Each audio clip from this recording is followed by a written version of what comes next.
I guess my job, I mean, I hope that what my job does for both Learning House and then also at Maria Carrillo is, I'm just the center of the wheel, So if you think about it like an organization, it's like a big tire, right? And kind of like a bike tire. So my job is just being the center of that and holding all the spokes together so that the wheel goes around.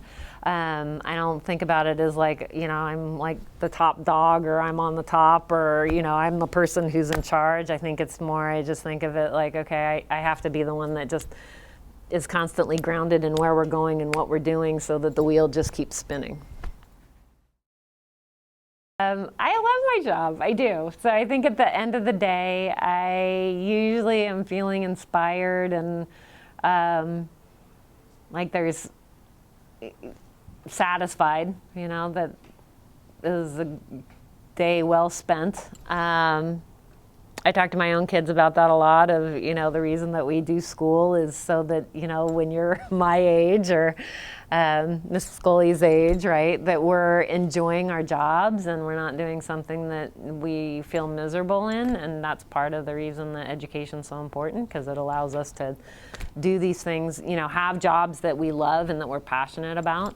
And I'm passionate about education, and I'm passionate about leadership, because I think it's a whole area of study of just, there's just so much information about what it takes to be a good leader, and I think I just find it super fascinating. So it's kind of that lifelong learner. I think there's still those pieces in me that I'm always learning, and I think that's the piece that I love about my job is there's not a day that goes by that I don't learn something, or I don't try something new.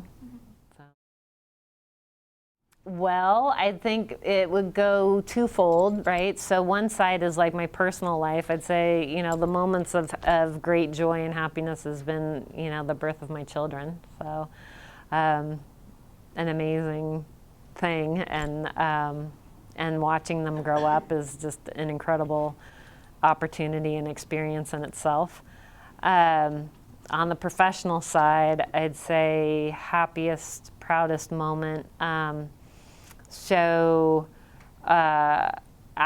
the death of my husband and my daughter, I worked with a handful of principals and we started a nonprofit that we ran mentoring programs for rural school districts up in Oregon.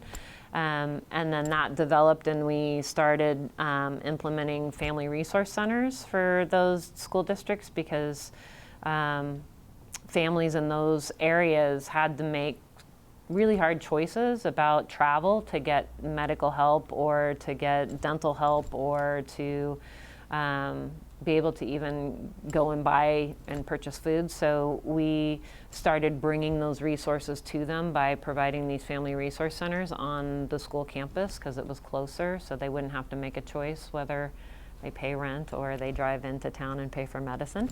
So I think that's one of my most proud moments, was the ability for us to develop that system and those programs for those schools. And make sure that our families in that community were taken care of. Well, I'd say this year definitely differently. I think that for the most part, it's interesting. I think that there's just this misnomer, I think, about who a principal is and what we do, and what we can control. No, I mean, the reality is I control very little, and I think that sometimes weighs me down. That I'm like, oh, gosh, I wish I had more ability to, make things happen than sometimes I do have the ability to make happen. And I think this year, just because it's just been such a tough year, it's been such a tough year, and I think people want to find like a place to park their frustration, right? And because this is a role of leadership, it's a place that it's easy to just kind of dump that stuff. So I'd say that's the way I've been affected by COVID, is just that's, definitely weighed on me over this year. Wow, I think that's Chloe, I think that's an excellent question, because I think it really, do you want my honest opinion?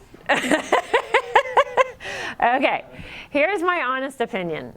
I think as a society, we've gotten to this place where we've gotten away from asking you what you want to this place of saying, this is what's going to happen for you. Everybody must go to college or must have access to college. I believe that's correct. I think we should give you access, but I think it should be your choice of what you choose to do. And I think that there's so many options out there now that didn't exist when I was your age, and I think there's going to be more. And you look at now, like the things that young people do that don't necessarily demand a 4-year degree, right? That there's opportunities to get a certificate that leads you into an industry that then maybe, upon that you go, oh my gosh, I have this deeper passion for it, and now I'm ready to go back to school. I'm not sure we're always ready to go at the age of 18. I feel like, we need time to really understand who we are and who we want to be. And if you're a lifelong learner, it's going to be there for you forever, forever.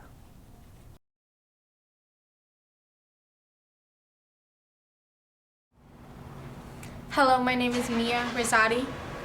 I'm Chloe Bibbs. Hello, I'm Mercedes Arenas. Hello, my name is David Chavez.